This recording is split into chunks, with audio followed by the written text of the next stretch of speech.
Assalamualaikum warahmatullahi wabarakatuh.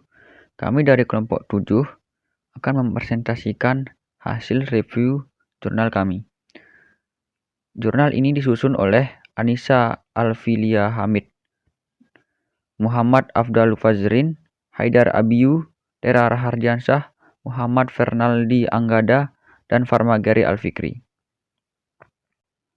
Judul dari jurnal yang kami review adalah Analisis Pengembangan Organisasi Pelayanan Publik melalui Proses Diagnosa dan Intervensi. Jenis jurnal ini adalah jurnal ilmiah administrasi publik JIAP, volume dan halaman JIAP volume 5 nomor 1 PP 242 sampai 49. Tahun dari jurnal ini adalah 2019. Penulis dari jurnal adalah Hardiansyah, A. Sumantri, Aspi Zaitun, Mukran, Dina Melita. Tanggal review jurnal 25 Oktober 2021. Baik, abstrak dari review jurnal ini adalah jurnal yang berjudul Analisis Pengembangan Organisasi Pelayanan Publik melalui Proses Diagnosa dan Intervensi, membahas menganalisis faktor-faktor yang akan menjadi sebuah hambatan dalam pelayanan pajak melalui proses diagnosa, intervensi dan pengembangan organisasi dengan melihat dan mengkaji tujuan organisasi dan struktur organisasi serta kepemimpinan.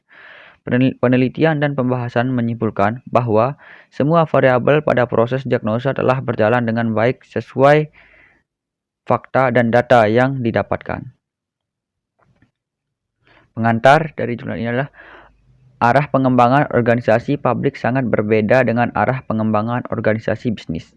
Pada organisasi bisnis, pengembangan organisasi diarahkan pada upaya sedemikian rupa untuk menghasilkan keuntungan atau profit yang maksimal agar aktivitas bisnis terus berlangsung hingga masa jauh yang akan datang dan pada akhirnya eksistensi organisasi tetap bertahan. Artinya, apabila organisasi bisnis tidak mampu menghasilkan keuntungan secara maksimal, maka saat itulah diperlukan diagnosa, intervensi, dan pengembangan organisasi. Berbeda dengan organisasi bisnis, pada organisasi publik, arah pengembangan organisasi lebih difokuskan pada upaya peningkatan kualitas pelayanan publik. Apabila pelayanan publik yang dirasakan oleh masyarakat tidak baik, tidak berkualitas, lamban, mahal, berbelit-belit, diskriminatif, dan tidak empati, maka saat itulah diperlukan upaya diagnosa intervensi.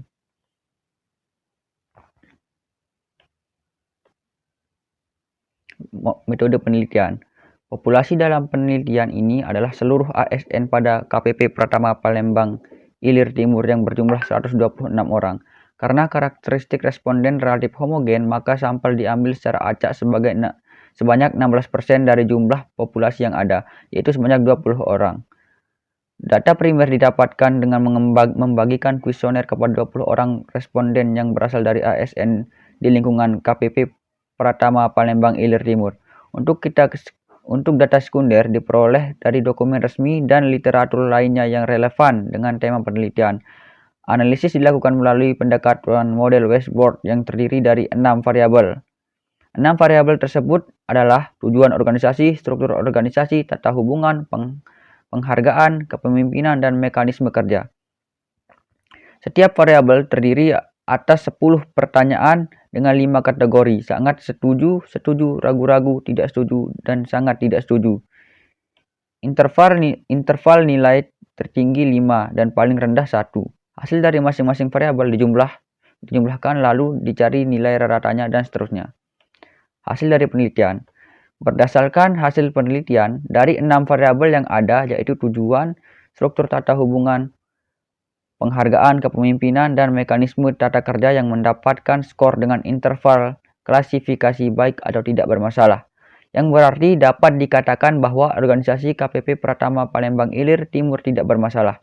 Dari tabel 15 secara keseluruhan dapat dilihat bahwa 5% responden menyatakan sangat baik, 95% menyatakan baik, dan tidak ada yang menyatakan kurang baik atau ragu-ragu, tidak baik, dan sangat tidak baik atau sangat tidak setuju. Artinya, seluruh responden menyatakan organisasi KPP Pratama Palembang Ilir Timur baik atau setuju. Kesimpulan, berdasarkan hasil penelitian dan pembahasan, diperoleh kesimpulan bahwa semua variabel berjalan dengan baik. sesuai harapan dan realitas yang terjadi. Fakta tersebut menyimpulkan bahwa organisasi KPP Pratama Palembang Ilir Timur tidak bermasalah dan tidak ada masalah yang perlu diintervensi guna pengembangan organisasi tersebut. Kekuatan penelitian. Kata yang digunakan dalam jurnal ini bersifat baku dan sesuai dengan Kamus EYD Bahasa Indonesia. Disertakan intervensi terkait data yang dimuat setiap tabel dengan lengkap dan bahasa yang mudah dimengerti. Penulisan jurnal tersebut teratur serta rapi dan sesuai dengan kaidah pembuatan penulisan jurnal yang berlaku. Kelemahan penelitian. Pada bagian pembahasan konten terlalu banyak dan sulit dipahami oleh pembaca karena data yang diambil dari tabel tergolong banyak. Jadi disarankan untuk mengelompokkan dalam keterangan variabel dan tidak dicampur agar lebih mudah dipahami. Sekian presentasi dari kami. Wassalamualaikum warahmatullahi wabarakatuh.